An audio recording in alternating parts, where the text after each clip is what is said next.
السلام علیکم ورحمۃ اللہ وبرکاتہ۔ امید ہے سب لوگ خیریت سے ہوں گے، ماشاءاللہ سب دوست۔ کل آپ نے ویڈیو دیکھی زینب یون کے حوالے سے جے ٹی آر پہ، اس کا فیڈ بیک بھی آپ کا مل رہا ہے، بہت شکریہ۔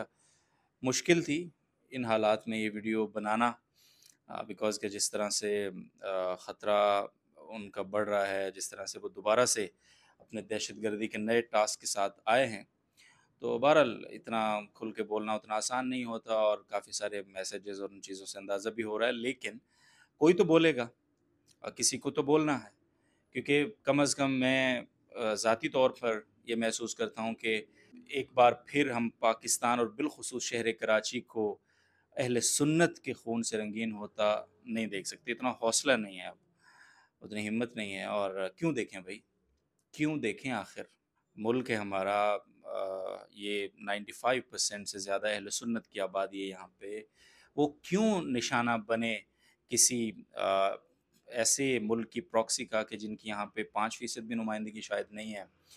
تو بالکل ہم یہ دیکھنا بھی نہیں چاہتے، ہمارے اندر اس کا حوصلہ بھی نہیں ہے، اور ہم یہ دیکھیں گے بھی نہیں انشاءاللہ۔ اللہ عافیت فرمائیں گے انشاءاللہ۔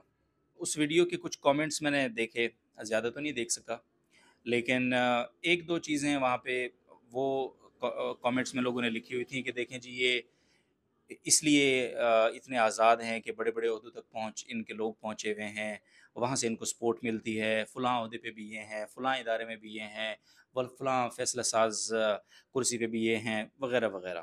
آپ کی اس بات سے مجھے اتفاق ہے، 100% اتفاق ہے، اور آج سے نہیں ہے یہ اتفاق، پچھلے کافی عرصے سے اس پر وقتاً فوقتاً میں ویڈیوز بناتا رہا ہوں، جو یقیناً آپ کو یاد ہوں گی کہ میں کیا کہتا تھا آپ کو۔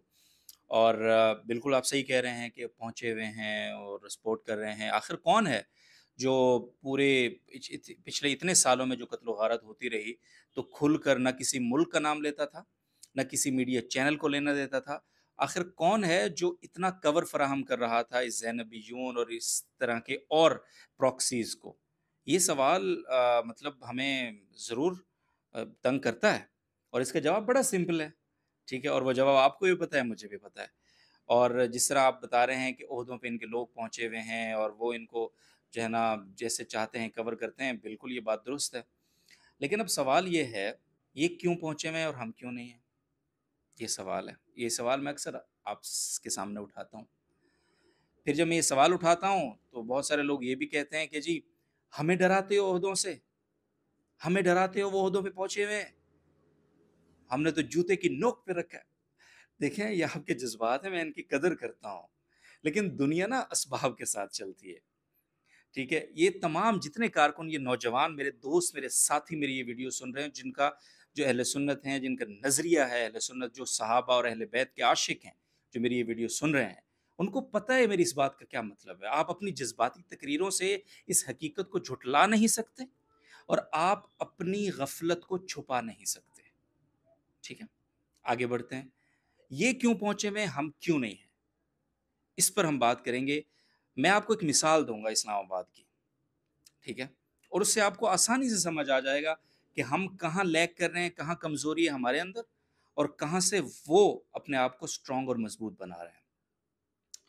دیکھیے دوست، بات یہ ہے کہ ہمارے ہاں تو اہل سنت والے بھائی جو ہیں، عمومی طور پہ اگر ان کو کوئی عہدہ مل بھی جائے قسمت سے، کسی بیوروکریسی میں چلے جائیں، کسی فیصلہ ساز اس پہ چلے جائیں، تو وہ نظریے کی بات کرنے کو فرقہ واریت سمجھتے ہیں، ڈرتے ہیں، جھجکتے ہیں، یار نہیں نا، ایسی باتیں نہیں کرتے، اور اس طرح ہے نا۔ لیکن اگر یہ والے حضرات کسی عہدے پہ پہنچ جائیں تو ان کے لیے اپنا نظریہ سب سے پہلے ہوتا ہے۔ یہ آپ کو پتہ ہے کیا؟ یہ فرق کہاں سے ہے؟ کیوں ہے یہ بنیادی فرق؟ یہ بھی میں آپ کو اسی اسلام آباد والی مثال سے سمجھاؤں گا، لیکن اس سے پہلے یہ کہ یہ کوئی فرقہ واریت کی بات نہیں ہے جو میں کر رہا ہوں۔ ہم صحابہ، اہل بیت دونوں کے عاشق ہیں، اہل سنت۔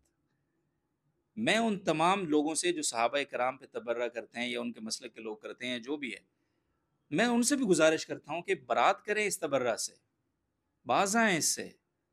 یہ کوئی ایمانیات نہیں ہے، یہ کوئی اسلام نہیں ہے، یہ کوئی مسلمانی تھوڑی ہے۔ یہ کون سا ایمان ہے جس میں گالیاں دینا آپ عبادت سمجھتے ہیں، اور وہ بھی ان عظیم المرتبت ہستیوں کو؟ اور پھر آپ کہتے ہیں کہ ہم مسلمان بھی ہیں، مومن بھی ہیں، مطلب اس طرح نہیں ہوتا۔ تو صحابہ اور اہل بیت کی بات ہے یہ ملک اسلام کے نام پہ بنا، اور اسلام ہمیں ملا صحابہ سے، اہل بیت سے۔ صحابہ کی توہین ہوگی تو بھی ہمیں دکھ ہے، تکلیف ہے، برداشت نہیں ہے۔ اہل بیت کی توہین ہوگی تو بھی ہمیں دکھ ہے، برداشت نہیں ہے، ٹھیک ہے، بلکہ اہل بیت کی توہین پہ تو ہمیں دگنا دکھ ہے کہ ایک تو وہ صحابہ ہیں، پھر وہ نبی کی آل ہیں۔ تو آج جو لوگ گمراہ کرتے ہیں، اور ابھی ایک سٹیٹمنٹ یہ بھی آئی ہے، اداروں نے یہ ایک باقاعدہ طور پہ اس کے اوپر بات کی ہے کہ یہ زینبیون کے اندر بہت نوجوان لڑکوں کو بھرتی کیا جاتا ہے، اور ان کو بتایا یہ جاتا ہے کہ یہ جو سنی ہے نا، یہ اہل بیت سے نفرت کرتے ہیں، نعوذ باللہ، یہ اہل بیت کے دشمن ہیں، نعوذ باللہ۔ اور اس نظریے کی بنیاد پہ ان کو اس میں بھرتی کیا جاتا ہے، اور وہ پھر سنی نوجوانوں کا خون چوستے ہیں۔ تو میں ان تمام نوجوانوں سے بھی مخاطب ہوں کہ اہل سنت تو اپنے ایمان کا جز سمجھتے ہیں اہل بیت کو۔ اہل بیت کی ذرا سی محبت کم ہوئی نہیں دل سے، اور ایمان گیا نہیں۔ یہ ہمارا عقیدہ ہے۔ کن سے سنتے ہو آپ؟ غیروں سے کہا تم نے، غیروں سے سنا تم نے، کچھ ہم سے کہا ہوتا، کچھ ہم سے سنا ہوتا۔ لیکن اب میں آپ کو مثال دیتا ہوں، وہ اسلام آباد والی۔ ہمارے ہاں جو نظریاتی لوگ ہیں یا گھرانے ہیں، ہمارے کتنے شہداء ہیں، لوگ شہید ہو جاتے ہیں، نظریے پہ قربان ہو جاتے ہیں، بعد میں ان کے بچوں کا ہم کیا کرتے ہیں؟ بہت اچھی بات ہے، بہت ساری جگہوں پہ ان کے لیے کھیل کود کا انتظام ہوتا ہے، ان کے لیے فنکشنز بھی ہوتے ہیں، ان کے لیے شاپنگز بھی ہوتی ہیں، یہ ساری چیزیں ہوتی ہیں، لیکن اس سے نظریہ مضبوط نہیں ہوتا۔ ضرورت پوری ہو سکتی ہے، ہاں، نظریاتی طور پر ہم ان کو کس طرح سے ان کی آبیاری کر رہے ہیں، یہ سوال ہے، ٹھیک ہے۔ میرے علم میں ایسی کوئی ایکٹیویٹی نہیں ہے کہ ہم اپنے بچوں کو جو ڈیزرونگ ہیں، جو مستحق ہیں، ان کی اعلیٰ تعلیم کے لیے ہم نے کوئی ٹرسٹ بنایا ہو، تعلیم کے لیے بات کر رہا ہوں، اور وہ ٹرسٹ ان کو اسکالرشپ دیتا ہو، ان کی رہائش، اخراجات، ساری چیزیں ان کی مینج کرتا ہو، میرے علم میں نہیں ہے۔ ہم 95% لوگوں نے ایسی کوئی خدمت اس قوم کی نہیں کی ہے، سوری۔ یہ کسی ایک جماعت کی بات نہیں ہے، کسی ایک پارٹی کی بات نہیں ہے، یہ اہل سنت کی بات ہے، چاہے وہ دیوبندی، بریلوی، اہل حدیث کوئی ہو۔ کیا محنت کی ہے ہم نے؟ ہمارے پاس کوئی آ جاتا ہے، ہم اس کو داخلہ دے دیتے ہیں، پڑھا دیتے ہیں، جاؤ جی جزاک اللہ، دستار بندی ہو گئی، اللہ تعالیٰ آپ سے دین کا کام لے، چلو۔ کیسے دین کا کام لے؟ مطلب کیسے؟ کیریئر کاؤنسلنگ کہاں ہے؟ نظریاتی بنیادیں کہاں ہیں بھائی؟ اسکول کالج میں تو ویسے ہی بیڑا غرق ہے۔ میں دینی اداروں کی بھی بات کر رہا ہوں۔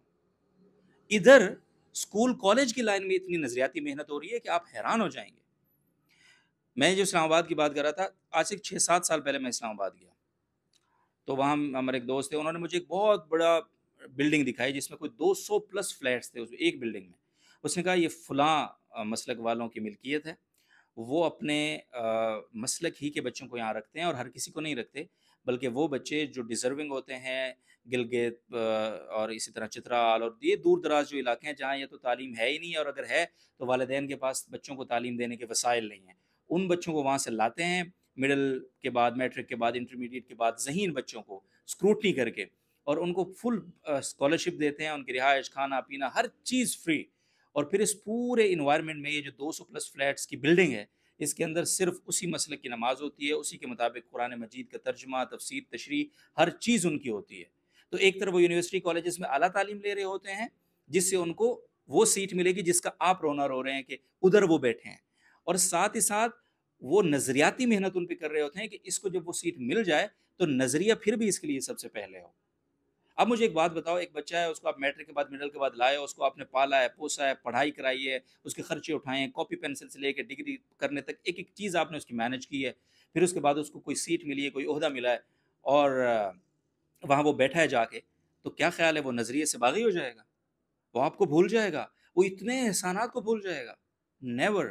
یہ وہ بنیادی وجہ ہے جو آپ کی اور میری پریشانی کا سبب ہے، لیکن اس میں پریشانی سے مسئلہ حل نہیں ہوگا، ہمیں اپنے حصے کی کوشش کرنی ہے۔ ہم نے کیا کیا ہے؟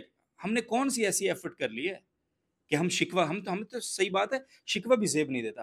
ابھی دیکھو ہماری پوری جد و جہد، ہماری اہل سنت کی اوور آل، ہم کیا کرتے ہیں؟ بڑے بڑے جلسے کر لیں گے، چلو ابھی وہ ٹی ایل پی پہ پابندی لگ گئی نا، یہاں پہ کیا حاصل ہوا؟ ڈگر، یعنی ہماری جو منزل کی طرف پہنچنے کا جو راستہ ہے شاید، ٹھیک ہے، اس پہ تھوڑا سا سوال ہو سکتا ہے۔ دیکھو منزل متعین ہے، منزل پہنچنا ہے ہم نے، ٹھیک ہے، لیکن منزل تک پہنچنے کے لیے راستے کا اختلاف ہو سکتا ہے، کوئی کہے گا موٹر وے سے ٹھیک ہے، کوئی کہے گا جی ٹی روڈ صحیح ہے، تو منزل پر اصرار ہونا چاہیے، ذرائع اور راستوں پر اصرار نہیں ہونا چاہیے۔ ہم ذرائع پہ اٹک گئے ہیں، راستوں میں نہیں، اسی راستے سے چلنا ہے، یہ شاید وہ پرابلم ہے۔ نعرے لگانے، جلسے جلوس، دھرنے، احتجاجی سیاست، دھمکیاں، کیا ان ساری چیزوں کو کر کے ہم نے دیکھ لیا نا، کیا ملا ہمیں بدلے میں؟ اور انہوں نے پوری جنریشن بدل دی، تیار کر لی، اس لیے وہ 5% ہو کہ آپ اور ہم 95% پہ حاوی ہیں، یہ ان کا کریڈٹ ہے، بنتا ہے بھائی، کوشش کی ہے انہوں نے، اور دنیا تو کوشش کے بقدر ہی ہے، اس دنیا میں تو کافر کو بھی کوشش کے بقدر حصہ ملتا ہے، یہاں تو کوشش کی جیت ہے، یہاں مسلمانی، کافر، تقوی، طہارت، پاکیزگی معیار نہیں ہے، کوشش معیار ہے۔ ان اللہ لا یغیر ما بقوم حتی یغیر ما بانفسہم، خدا نے آج تک اس قوم کی حالت نہیں بدلی، نہ ہو جس کو خیال خود اپنی حالت کے بدلنے کا، کیسے بدلے گی حالت؟ ہمیں تو خیال ہی نہیں ہے۔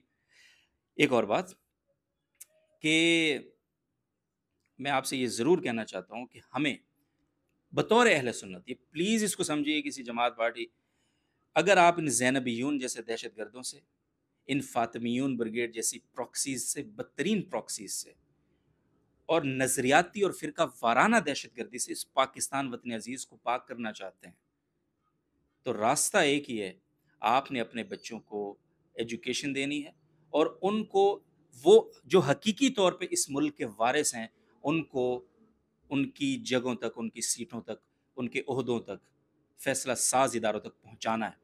پاکستان کا جو مزاج ہے اس مٹی کا، یہاں کوئی اگر آپ نعروں سے انقلاب لے آئیں گے اور تبدیلی ہو جائے گی، ایسا نہیں ہے۔ پاکستان کسی انقلاب کو قبول کرنے والی سرزمین ہی نہیں ہے۔